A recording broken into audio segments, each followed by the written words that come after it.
This method can help answer key questions in epigenetics and TET2-mediated 5-Methylcytosine demethylation field, such as analysis of activity of normal and clinical TET2 mutations.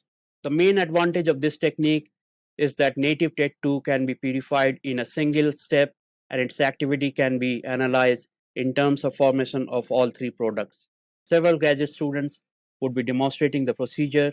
The protein purification would be performed by Chayan Bhattacharya, the TET2 assay by Aninda Sundar, and the LC-MS-MS analysis by Navid Ayon.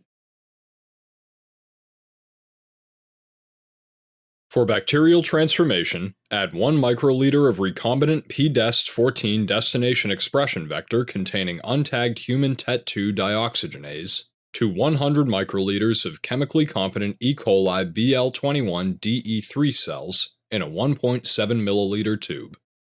After incubation on ice for at least 15 minutes, heat shock the mixture at 42 degrees Celsius for 30 seconds in a water bath. Immediately after heat shock, place the cells back on ice for a minimum of 2 minutes.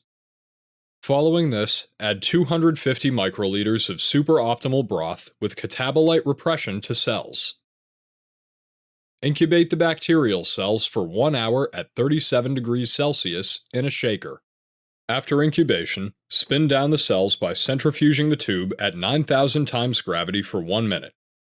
Discard 70% of the supernatant by pipetting, and dissolve the pellet in the remaining media. Spread the cell suspension on a Luria broth agar plate containing 100 micrograms per milliliter ampicillin. Incubate the plate